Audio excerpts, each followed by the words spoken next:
Hai, Assalamualaikum warahmatullahi wabarakatuh dan salam sejahtera. Jumpa lagi dengan saya, Cikgu Kamirun. Kepada murid-murid tingkatan 500, 503 dan 504, pada hari ini kita akan menyambung pelajaran kita untuk bab 8, iaitu bab terakhir dalam silibus tingkatan 5. Baik ya. Untuk bab 8, tajuknya ialah Elektronik dan ICT. Jadi, kita akan membincangkan tentang ciri-ciri gelombang. Okey, gelombang ni memang ada di merata-rata dalam kehidupan seharian kita, memang kita menggunakan gelombang.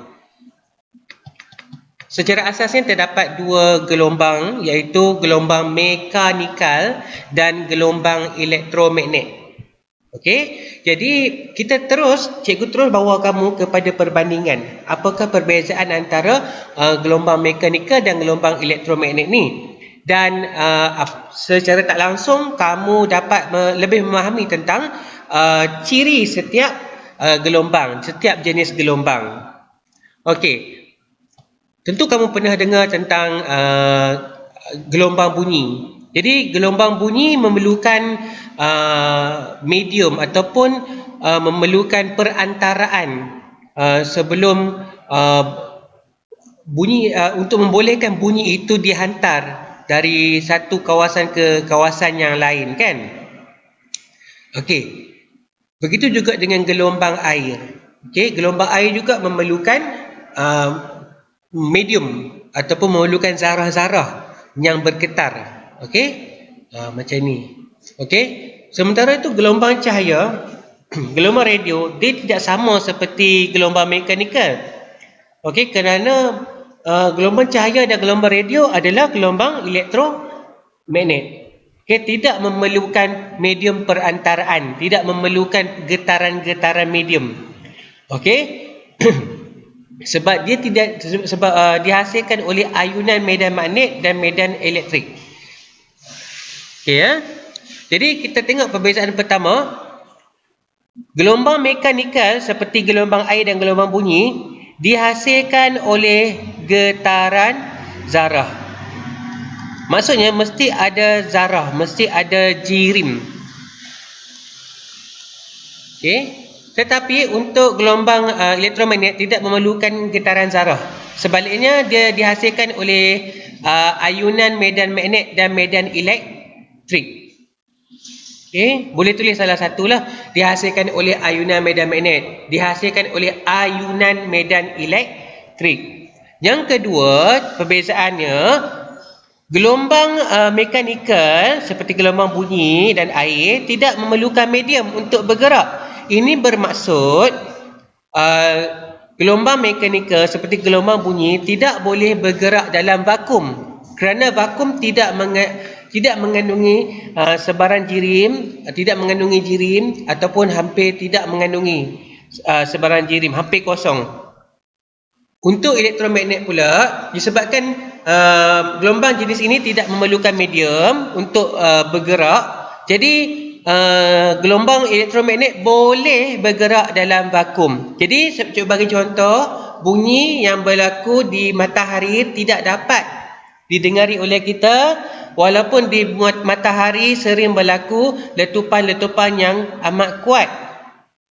Tetapi cahaya boleh sampai daripada matahari ke bumi sebab boleh bergerak dalam vakum.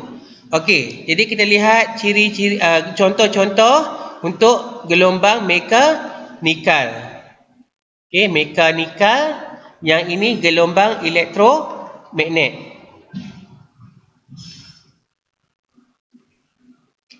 Baik, boleh ingat contoh, satu dua contoh. Ini gelombang air dan juga gelombang bunyi. Untuk gelombang elektromagnet pula, contohnya ialah gelombang cahaya dan gelombang radio. Boleh? Okey.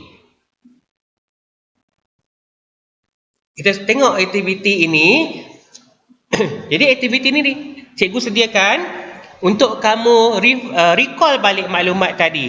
Apa kata kunci yang boleh ditulis supaya kita dapat markah apabila kita diminta untuk membuat perbandingan gelombang mekanikal dan gelombang elektromagnet ni. Jadi dihasilkan. Yang ini pun dihasilkan. Jadi, okey, kita nak tengok apa yang menghasilkan gelombang mekanikal dan elektromagnet ni. Jadi dihasilkan oleh ataupun melalui getaran zarah. Okey. Okey, yang ini dihasilkan oleh ayunan.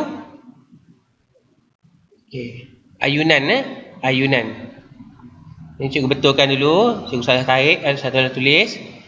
Dihasilkan oleh getaran zarah. Yang ini dihasilkan oleh ayunan medan magnet ataupun elektrik. Okey, dapat dah satu markah, satu perbandingan yang setara dan betul. Okey, untuk yang kedua pula ya murid-murid, kita tengok boleh tak bergerak melalui vakum? Okey, jadi mekanikal tidak boleh bergerak dalam vakum atau melalui vakum. Sementara itu, gelombang elektromagnet boleh bergerak melalui vakum. Okey. Baik.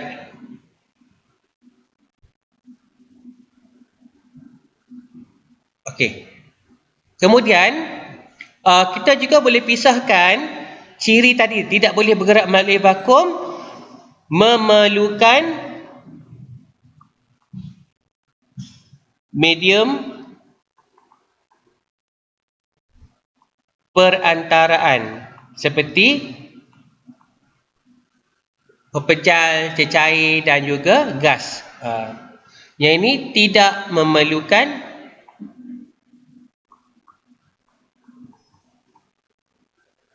medium perantaraan. Baik. Okey. Ini satu markah lagi. Tetapi mungkin ya dalam exam ini juga dikira sebagai satu markah lagi. Okey, untuk ciri dikira sebagai ciri yang berbeza. Okey, maksudnya boleh bergerak tak boleh bergerak dalam vakum tu tak sama dengan memerlukan medium perantaraan. Tapi mungkin dalam skema jawapan yang berbeza pula, mungkin kedua-duanya dianggap sama. Jadi pada cikgu untuk dalam exam jika keluar soalan macam ini, kamu boleh pisahkan macam ni. Okey, pisahkan lebih baik untuk dapat markah ya. Kedua-duanya adalah gelombang. Kedua-duanya adalah sejenis gelombang. Jadi contoh kita mungkin diminta untuk beri satu atau dua contoh. Okey, untuk kali ini cikgu ambil satu cukuplah. Okey, nanti kamu boleh rujuk nota yang tadi. Gelombang bunyi. Untuk contoh gelombang elektromagnet, gelombang cahaya atau gelombang radio. Okey, cikgu ambil gelombang radio. Okey, jadi dah selesai perbandingan antara gelombang mekanikal dan gelombang elektromagnet. Jadi secara mudah dia kamu tahu gelombang radio, gelombang cahaya adalah gelombang elektromagnet. Tetapi gelombang bunyi, gelombang air, okey, adalah sejenis gelombang mekanikal. Okey, kita pergi ke yang seterusnya. Okey. Yang ini adalah graf. Okey, sesaran melawan jarak. Okey. Baik. Mula-mula kita nak kenal dulu struktur komponen-komponen dalam graf ni ya. Okey, sekarang ni kamu lihat. Okey, kita ada 4 kotak kosong di sini. Okey. Sekarang ni kita panggil puncak. Okey, ini adalah puncak. Ini puncak. Okey, ini adalah puncak. kedua puncak ini, okey, jarak antara dua puncak ini, puncak ke puncak, dikenali sebagai panjang gelombang. Panjang gelombang. Okey, daripada puncak ke puncak adalah panjang gelombang. Okey. Ini untuk setiap ketinggian ni, ketinggian ini kita panggil jarak daripada daripada keseimbangan ke titik maksimum, titik tertinggi daripada garisan keseimbangan ni hingga ke titik tertinggi, titik maksimum. Ini disebut amplitude. Amplitude. Sama juga macam ini. Kalau graf tu tinggi lagi, dia punya puncak dia tinggi lagi, amplitude dia pun tinggi lagi lah. Okey? Baik. Yang ini pula, okey, adalah titik terendah. Okey, titik terendah. Okey.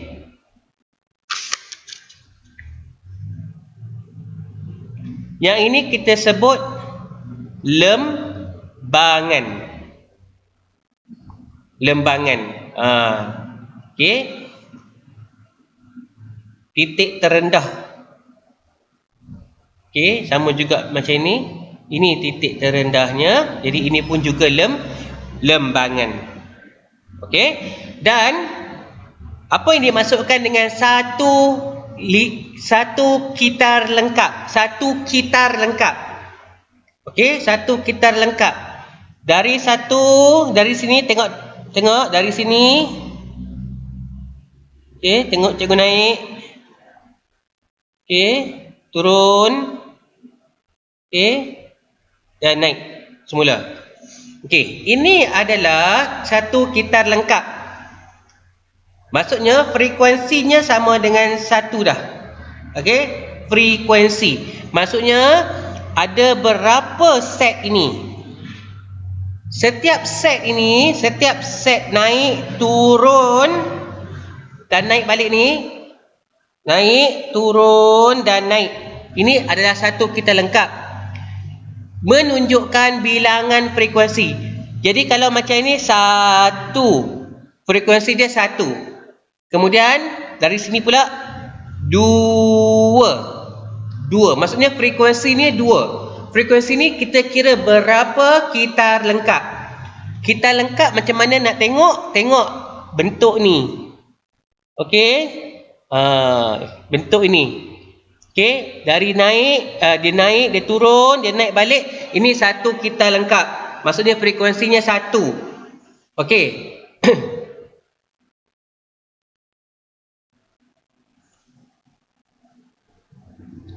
Baik, seterusnya. Okey, kamu ada perlu mengetahui istilah-istilah tadi ya. Okey, pertama amplitude gelombang. Okey, amplitude pun dah betul dah. Sesaran maksimum dari kedudukan keseimbangannya semasa sesuatu jasad bergetar. Okey, cikgu boleh terima yang ni pun. Sesaran maksimum. Sesaran maksimum ni maksudnya dia naik banyak mana, dia turun banyak mana. Apa yang naik turun tu? Ini. Yang ini. Naik tinggi mana? Naik turun serendah mana? Ini maksud dia. Ini maksudnya sesaran maksimum, jarak. Perubahan jarak, perubahan kedudukan. Maksimum dari kedudukan keseimbangan. Kedudukan keseimbangan maksudnya ni. Pada kedudukan ini. Ini maksudnya kedudukan pada kedudukan keseimbangan. Pada sini. Tapi bila dia naik, paling tinggi ni adalah sesaran maksimum. Okey. Panjang gelombang berpula bermaksud, cikgu terang tadi kan, jarak antara dua puncak. Boleh juga menjadi jarak antara dua lembangan. Ni.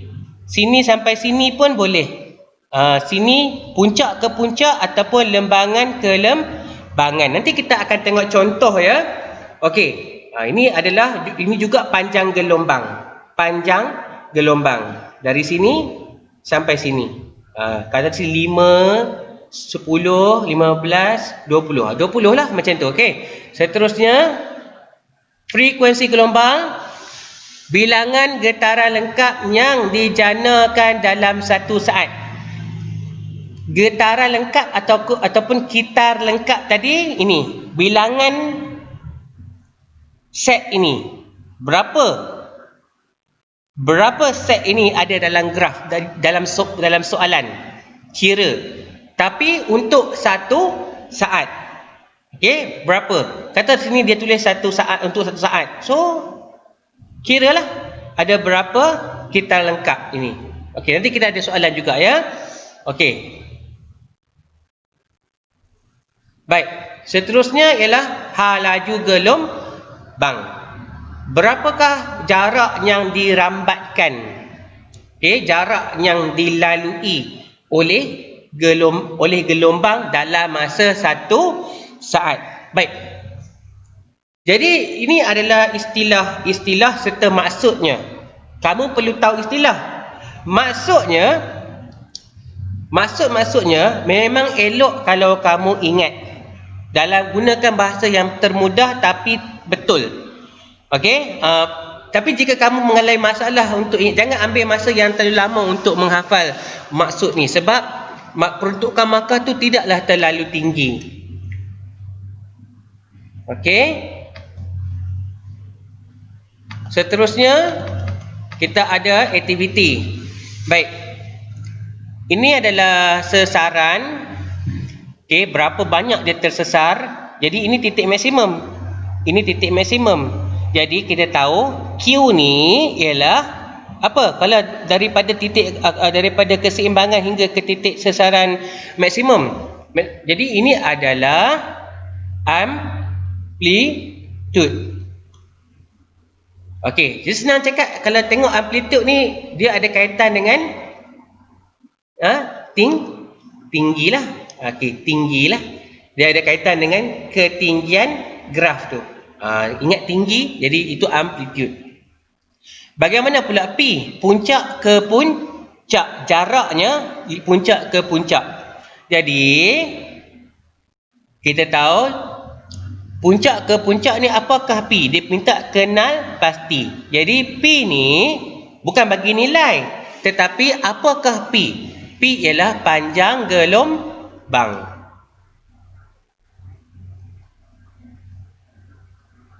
Q pula tadi apa? Amplitude. Okey, jadi satu markah. Jangan tertukar, rugi sangat-sangat. Kemudian cari nilai. Baru kita bagi nilai.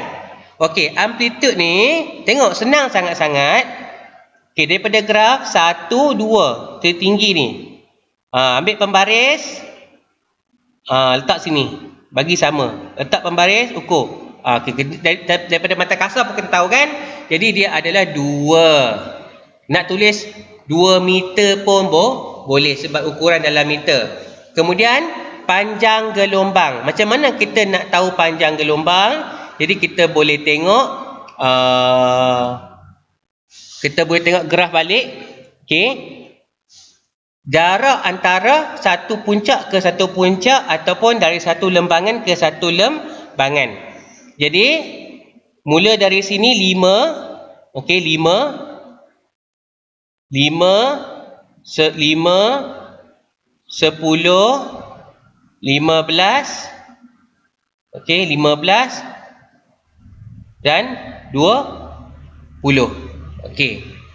5, 10, 15, 20. Okey. Sini ya. Ni lari sikit ya, maaf ya. Dia lari sikit nombor ni. 10 ni yang ni.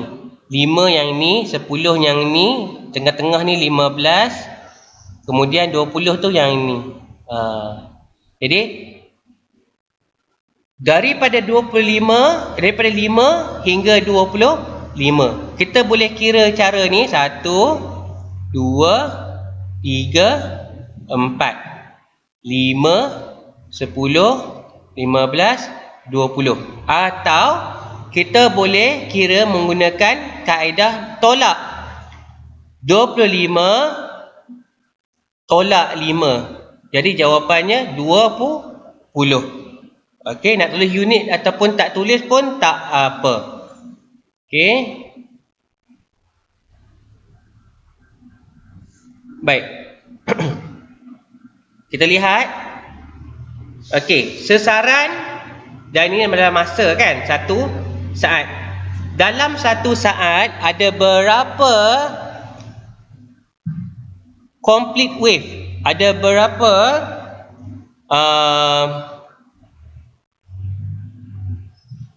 gelombang yang lengkap ataupun kitaran lengkap? Okey, ada berapa gelombang atau kitaran yang lengkap? Macam nak kira? Tengok ya. Ini kita tahu ini separuh. Separuh.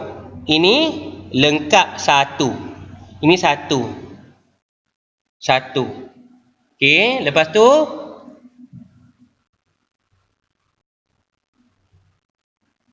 separuh. Okey. Dan ini. Okey. Jadi ini 2. Okey, lepas tu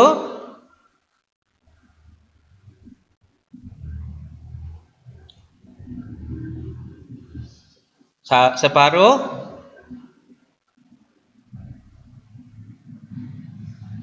dan satu gelombang lengkap.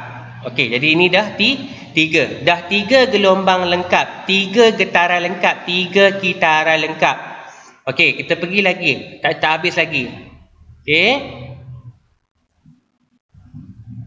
Okey, ini yang keempat. Okey, ini yang keempat. Dan ada lagi tak? Ya, ada lagi. Baik. Okey. Jadi, ini yang ke-5. Maksudnya, ada 5 gelombang lengkap dekat sini. Jadi, bilangan gelombang lengkap ialah 5. Okey, ini tak ada unit Okey, maksudnya, berapa gelombang lengkap, kitaran lengkap? 5. Macam mana nak cari frekuensi? Tengok, graf kata 1 saat. Maksudnya ada berapa kitaran lengkap dalam 1 saat? Ada 5. Jadi, kenal pasti frekuensi gelombang.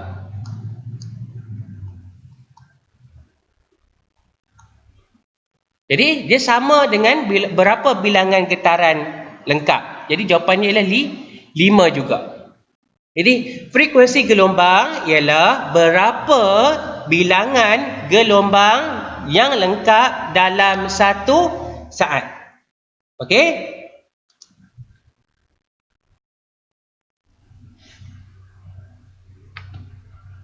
Okey. Soalan kedua sedikit berbeza. Okey, apa yang berbezanya? Okey, yang berbezanya ialah tadi untuk 1 saat. So kita boleh kira terus. Yang ini untuk 2 saat. 2 saat. Okey. Jadi dalam masa 2 saat ada berapa gelombang lengkap? 1. Okey.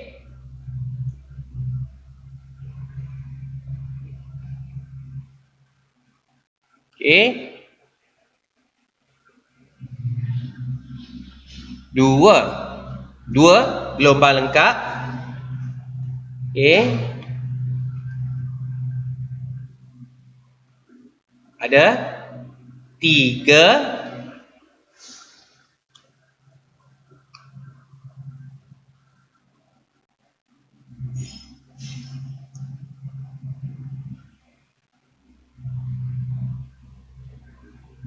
Okey, ada 4 sekarang.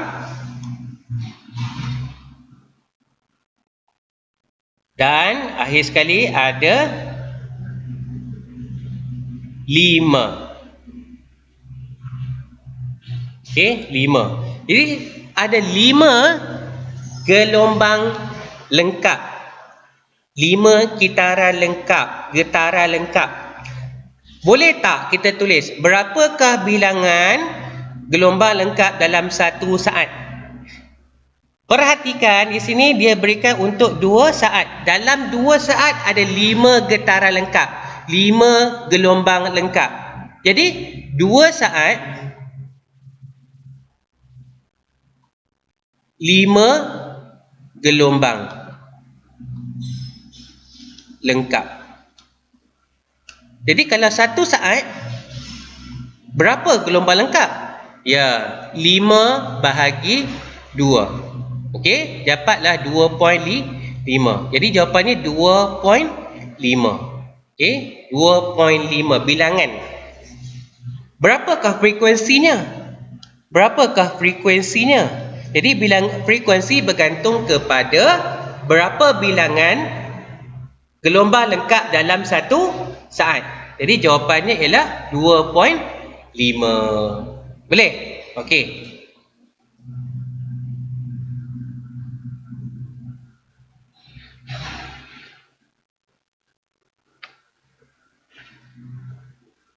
Okey.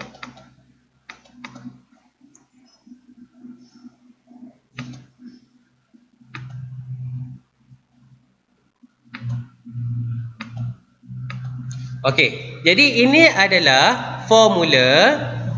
Okey, formula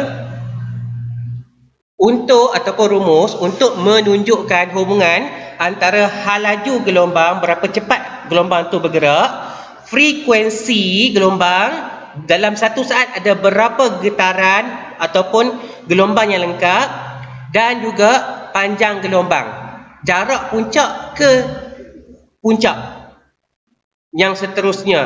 Jadi kita ada satu formula. Jadi kamu perlu ingat formula ni. Jadi hal laju gelombang sama dengan frekuensi darab dengan panjang gelombang. Okey. Dan unit yang standard untuk hal laju gelombang ialah meter per saat. Dalam satu saat berapa meter? Frekuensi Hertz. EHZ dan ditulis dalam bentuk simbol simbol kepada unit Hertz HZ. Panjang gelombang diukur dalam meter. Untuk hal laju gelombang simbolnya macam bentuk V ni. Okey, untuk simbol F, untuk simbol frekuensi, okey, bentuk seperti F ni. Untuk panjang gelombang lambda. Okey, lambda.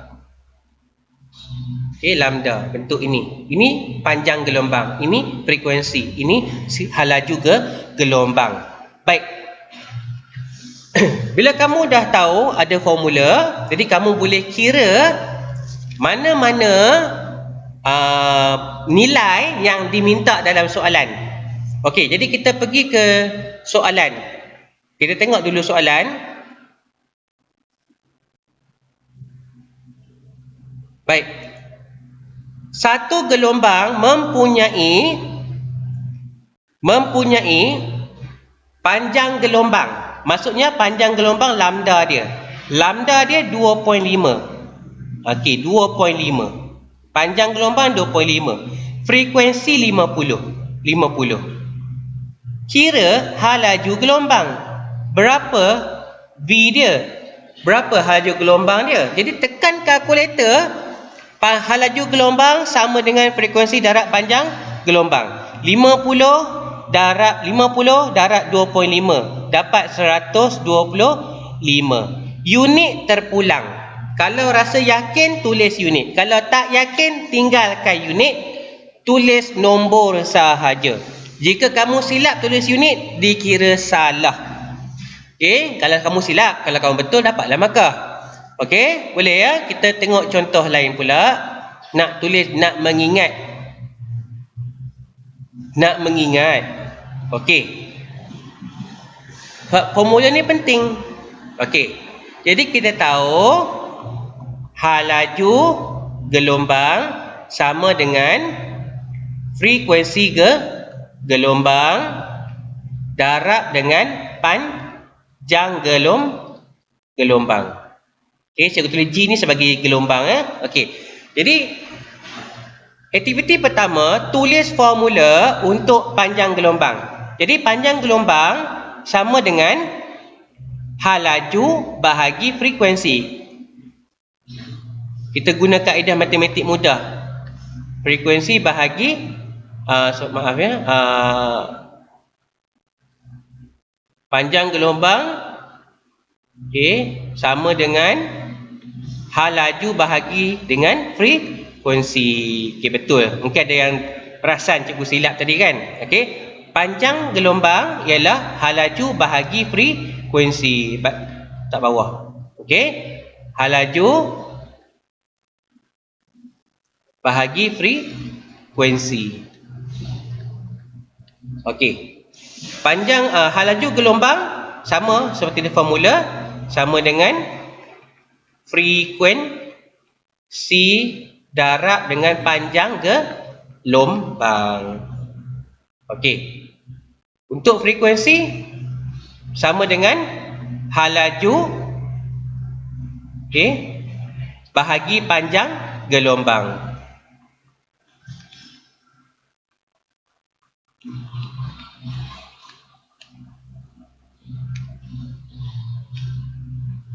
Boleh?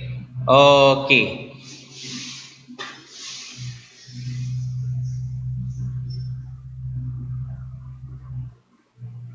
Jadi halaju H, frekuensi F, panjang gelombang P. Kita buat bentuk segitiga ni. Okey. Begini. Okey. Jadi macam mana nak cari halaju? Okey, nak cari halaju, tutup H ni. Okey, tutup H, frekuensi darab panjang. Darab. Yang ini bahagi. Okey. Untuk cari panjang gelombang, halaju bahagi frekuensi. Untuk cari frekuensi, halaju bahagi dengan panjang gelombang. Okey. Jika satu gelombang, soalan kedua, jika satu gelombang bergerak pada 200 meter per saat. Jadi kita tahu perkataan dia bergerak, unit dia meter per saat. Jadi kita tahu ini adalah halaju. Okey, halaju. Frekuensi 40 Hz. Jadi ini adalah frekuensi. Okey, cari panjang gelombangnya. Maksudnya cari lambda. Cari panjang gelombang. Jadi apa-apa pun kita dah tahu formula, kita dah hafal formula. Okey, H, F dan P. Okey, kita ingat yang ni. Segitiga ni. Ini bermaksud bahagi, ini bermaksud darab. Okey. Apakah panjang gelombang? Jadi panjang gelombang lambda kita tu, okey, panjang gelombang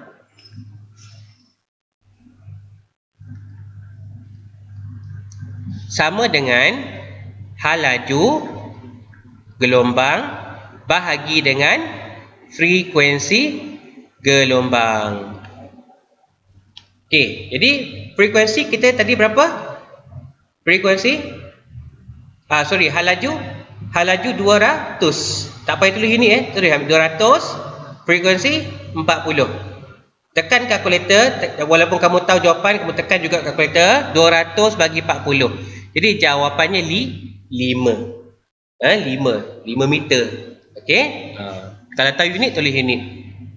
Okey. 200 bagi 40 dapat 5. Ramalkan, soalan ketiga, ramalkan frekuensi gelombang jika panjang gelombangnya ialah 5.0 meter. 5 meter lah. Dan halajunya ialah 10 meter per saat. Maksudnya, dalam masa dengan maklumat yang kita dapat ni, okey, berapakah getaran lengkap untuk 1 saat. Okey.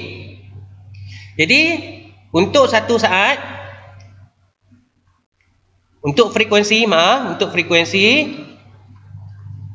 okey, frekuensi dia bersamaan hal laju bahagi panjang gelombang.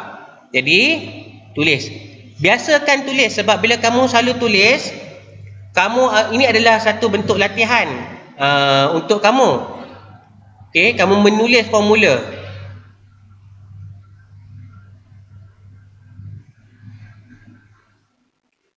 Okey, hal laju bahagi dengan panjang gelombang.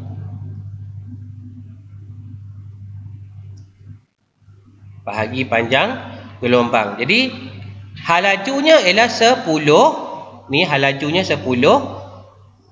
Panjang gelombang 5.